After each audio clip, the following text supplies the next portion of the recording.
No matter where you move, there are usually some shocking things that you learn about while you're either looking for a house or after you move in. These are the top 10 things that shocked some of my clients when they were moving to Arizona. Now, keep in mind, these are in no particular order.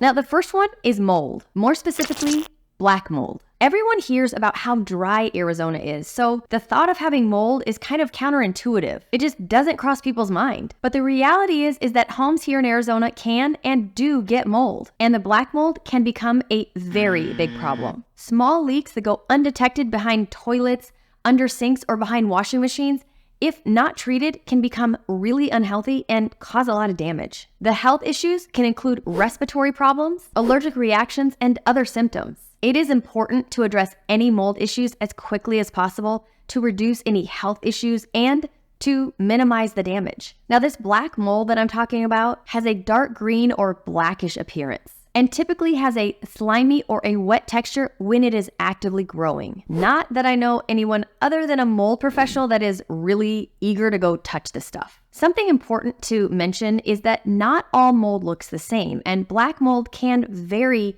in what it looks like. And the other thing to mention is that when you see something black in the shower, it's not always mold. Sometimes it's just mildew. Now, if a home does have mold, it does not need to be condemned or torn down. It can be addressed. It's just a matter of making sure that it's addressed quickly and properly. You can't just wipe it down and think that it's all gone, because it's not. You will need to call a mold remediation company and have them come out and analyze what needs to happen, because sometimes they're going to have to cut out drywall and the wood behind that drywall so that the mold doesn't grow back there. And if the mold has been there for a long time, sometimes they need to bring air testers out and test if there's any mold spores floating around in the air. What that means is they might have to seal off that portion of the house so that they can then treat the air in that section of the home. Now, you should be able to live in the other part of your home while this happens, but if it's really bad, you might have to move out. Now, this is often covered by your homeowner's insurance, but it does need to be taken care of by the appropriate professionals, because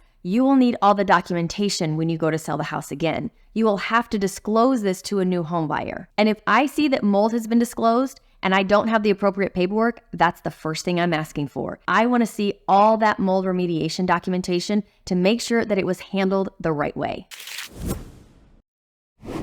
The second thing is termites. Now, there's a saying here in Arizona, your home either has termites or will have termites. There's really no getting around it. But there's good news. The termites we have here are called subterranean termites. And to treat for them, you do not have to put a big tent on your house to make it look like the circus is coming to the neighborhood. This type of termite lives in the ground and comes up into your home. So to treat for termites, you can do a few different things. You can trench around your house and they can treat with pesticides there, or they can drill into the concrete and treat with the pesticides there. New construction homes actually have tubing that's run in throughout the home while the home is under construction, so that later on down the line, if you find termites, which you will, the home can then be treated through that tubing system.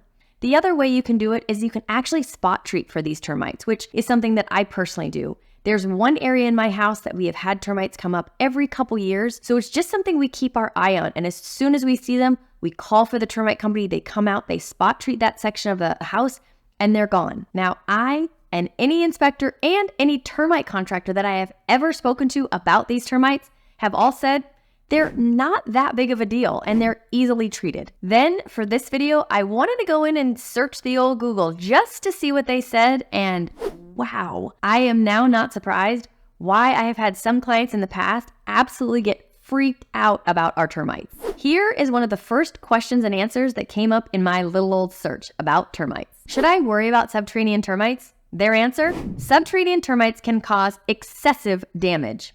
One of the next ones was, which one is worse, subterranean termites or dry wood termites?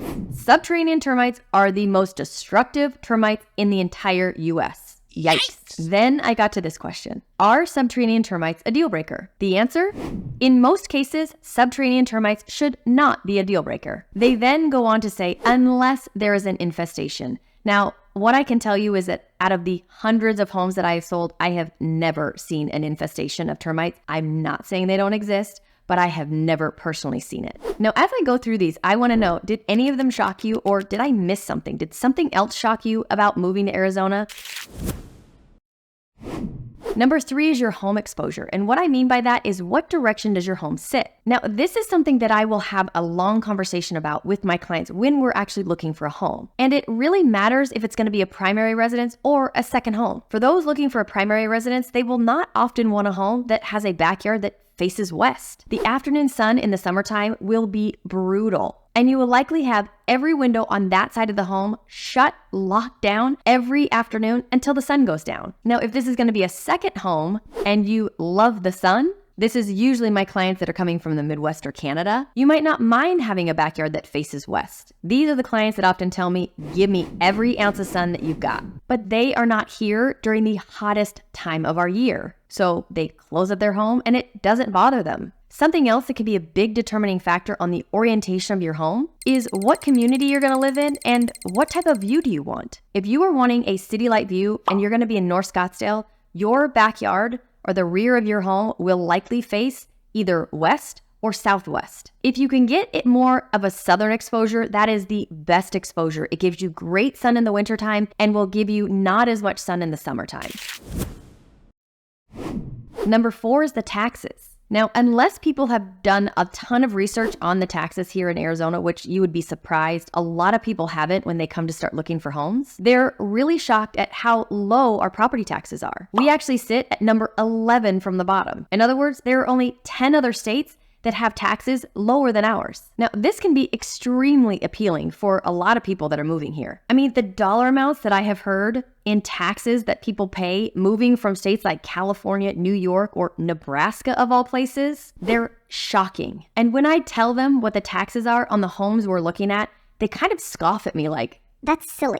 Arizona also does not have an inheritance tax or an estate tax, which is why many people that have moved from states that have this, when they retire, they make Arizona their primary residence so that then they can avoid those taxes. So then they don't have to worry about all that hard work they put in to save money for their family being taken away.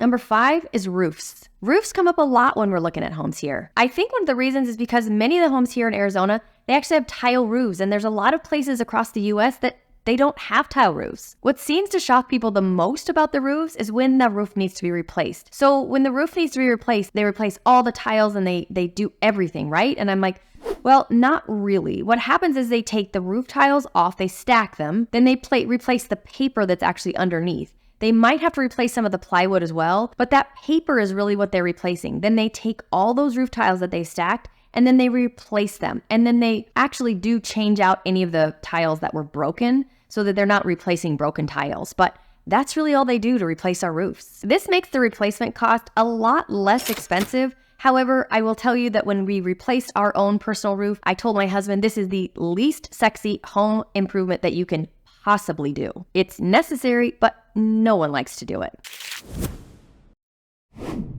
Now, the 6th one is something that you might not think about. When people come to Arizona, they envision the quintessential Arizona cactus, which is the saguaro. Tall, big arms. What they don't often know is how protected these cactus are. They are protected primarily due to their ecological importance, slow growth, and vulnerability to various threats. But when I say protected, I mean legally protected. Federal and state laws in the US, such as the Endangered Species Act and state-specific regulations, protect saguaros and other native cactus. Efforts are made to protect and conserve where these natural saguaros grow. This includes preserving desert landscape, limiting urban development where they grow, and minimizing habitat destruction. In some cases, permits may be required to relocate them or remove them altogether. Now, this comes up a lot when someone is looking at building because these cactus grow everywhere, especially in North Scottsdale. So when someone buys a lot to build on, they will inevitably have to move some of these cactus. And I've had some clients look at me and say, well, I'll just get rid of them. Well, you can't do that. What you do have to do is you have to relocate them. So a lot of times when you're driving around looking at land, if someone's starting the build process, you'll see all the cactus and the vegetation kind of stacked off to the side and replanted. The home then gets built and then they relocate all those cactus and those desert plants all around the house as the home's vegetation. But this is shocking to some people because they just don't understand the full extent to which these cactus are really protected. Now, number 7 we get to our weather, which for some might say, well, it's not a shock. We all know how hot it is there. But that's not really the surprising part. What many are shocked by is the fact that we actually can get snow in Arizona. In fact, Flagstaff sits at 7,000 feet and can get a substantial amount of snow. And when it comes to the winter in Phoenix, we can actually get a little dusting here too, which means we have to get to below freezing, which most don't realize. I have shared this with clients over and over again. I've lived in Flagstaff, I've lived in Lake Tahoe, both cold places. And I've told them all, I have never been as cold in the wintertime as living in those places as I have in a winter here in Phoenix. It can get really cold in the desert. There are times here in the wintertime that we have to wrap our pipes. And when I say this, people will look at me like I've got two heads. We have the mountains in North Scottsdale, and when it snows, the snow can stay there for half a day, sometimes a day if it stays really cold. But the fact that it's there and stays is pretty amazing, knowing how hot we get in the summer. Now, if you come from a really cold place, your first winter, you are gonna think this is the most amazing place ever. But trust me, as you get acclimated, when we have a cold winter like the last winter we just had, I don't know anybody that didn't say to me, "Woof, this winter was cold." Number 8 is we don't have daylight savings time. Yep. We do not change our time. Arizona actually has its own time zone. So for half of the year, we are on Mountain Standard Time, which is the winter, and the other half of the time, we are on Pacific Standard Time, which is during the summer. But to make things even more confusing, in the Navajo Nation, which is in the northeastern part of the state, they actually do have daylight savings. Now, this gets really confusing when you're trying to schedule meetings with people that don't live in the state and no one knows what time it is. So here's my advice. Get an app. I have an app on my phone so that I always know what time it is, both for myself and anyone else, especially right when the time is about to change. No one seems to be able to get it right. Number 9 is septic. Yes, in Arizona, we have places where homes are on septic. And it's not always outside the city. In fact, there are homes in Paradise Valley that are still on septic systems. For some, this is something they just really don't want to deal with. But as long as a septic system is taken care of, it's really not a big deal. Now, septic systems are always checked out prior to the close of escrow. So if there's any damage or any repairs that need to happen, then you know about it then and it's taken care of. But I have had clients that are looking in Paradise Valley that find out that the home is on septic and they just say to me, that's just not something that we're willing to deal with. For others that have had septic in the past and know how to deal with them, it's really not a big deal and it wouldn't stop them from buying any specific home. Number 10 is that some parts of Arizona, we are still in the wild, wild west. There were areas in Arizona that used to be really big farms, and some of those are still here, right where they've been for years. So you might have a subdivision right next to one of those farms that has cows, goats, horses, pigs, chickens, anything you could think of. Then we have some areas that are considered county islands. These are pockets of homes that are not governed by the city. They are governed by the county. So they don't have as many restrictions, but sometimes you also have to pay for additional things like fire service. What's tricky about these areas specifically is that a home right across the street might be considered in the city where the other home that you're looking at is on a county island. So it's just really important to know what you're looking at. Now, if you like this video, you might like one of these too. As always, I thank you for watching and I'll see you next time.